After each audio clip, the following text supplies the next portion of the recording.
Day 6 of training camp for the New York Giants is in the books, and it was another shit show for the offense and Daniel Jones. He struggled yet again. You're watching Giants Now by Chat Sports, and I am your host, Marshall Green. I've been out of town Thursday, Friday, Saturday, Sunday, Monday. It's my first day back at work, and I haven't really gotten to talk about training camp at all. I've been tweeting about it, and to be honest with you, the way that Daniel Jones has played is not good.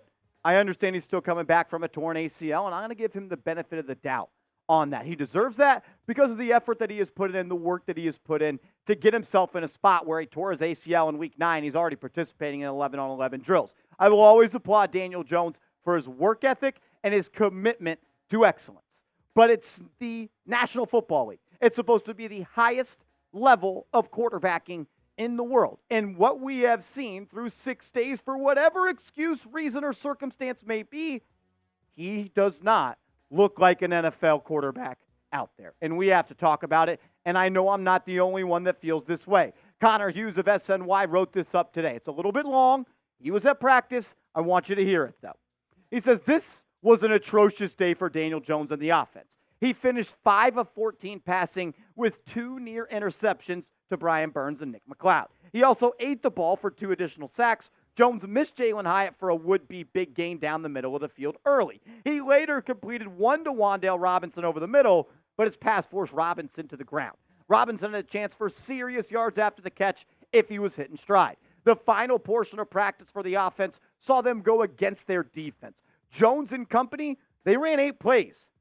They gained yards on 1 of them. Short pass to Hyatt. Incompletion to Nabers. Incompletion to Robinson. Sack by Ryder Anderson. Devin Singletary run for no gain. Singletary run for no gain. Incompletion to Nabers. Singletary run for no gain.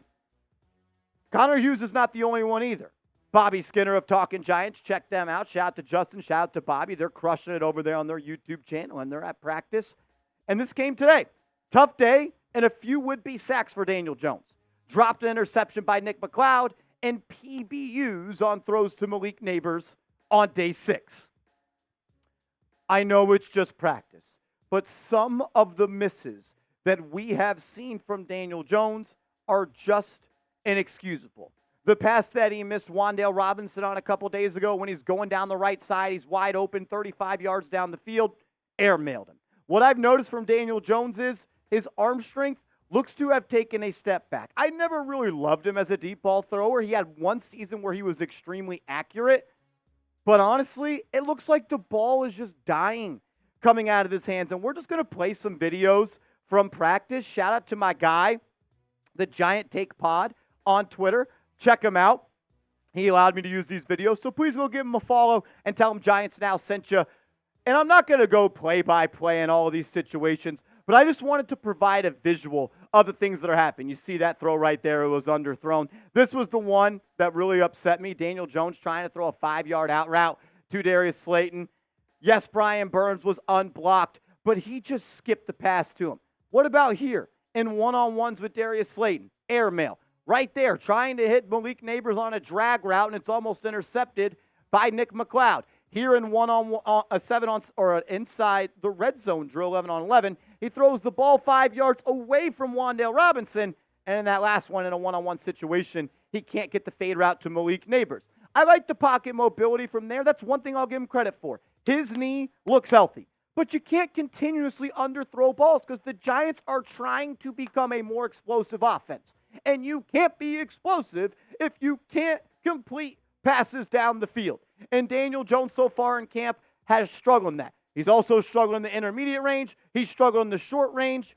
And I don't want to come up here and just rip him. I don't like doing that. I like Daniel Jones. He's my quarterback. I want him to be great. The fastest way and the best way to be a really good football team for the New York Giants is for Daniel Jones to have a really good season. And I don't want to overreact from training camp, but I have a bad feeling for what's about to happen. And I know a lot of people are like, Marshall, it's training camp. Marshall, it's practice. It's year 6. And Daniel Jones, he has the 5th highest cap hit in the National Football League. I know people want to talk about average annual value on contracts. I get that. And that's an okay measuring tool to have. But you know what I care about? How much of the salary cap are you eating up this season? And Daniel Jones, he is number 5 in the NFL. I don't want to hear that it's training camp. I don't want to hear that it's practice. I want the guy that makes the 5th most money to be able to complete an out route, be able to complete a hitch route to Darius Slayton, to be able to lead Malik Nabers or Jalin Hyatt or Wan'Dale Robinson, or simply just complete passes down the field. Conor Hughes went here today. He says Drew Lock should be getting first-team reps at Giants training camp if Daniel Jones keeps struggling. It's that bad. We're 6 days in, and we're calling for a QB competition from Daniel Jones and Drew Lock. Someone responded to Conor Hughes' tweet where they said, Jones is rough, but this is insane. Drew Lock has arguably been worse, and many reporters have talked about how DeVito has looked much better. Conor Hughes says this, the difference here is that guys are running wide open behind the secondary, and Jones isn't hitting them. That's not the case with Lock in the number 2 offense. Not about Lock being a top 10 player. He just needs to be able to get the ball to an open guy. Jones isn't doing that right now. That's got to be the strongest indictment by a beat reporter I have heard this training camp. He just needs to be able to get the ball to the open guy. How low the bar is. Man. Should Drew Lock be getting first-team reps at Giants practice? I think that's a little rich and maybe a little bit early. I'm going to say no. But man, oh man, I don't know how much longer the offense can look this bad. Maybe the Giants' defense is just great. I have a feeling, though, it's that the offense's struggles are the reason that they look really, really good. We've got more to talk about from practice and Daniel Jones and this team in general. But first, I got to give a huge shout-out to today's sponsor, Game Time. Download the Game Time app and use the promo code CHATSPORTS, and you get $20 off your first purchase where terms do apply. If you're looking to go to a concert, MLB game, NBA game this fall, you want to go to an NFL preseason game, you could do that all with Game Time. You get the best seats for the lowest prices guaranteed. Prices actually drop as the events get closer. So if you're a procrastinator like me, you're going to love Game Time.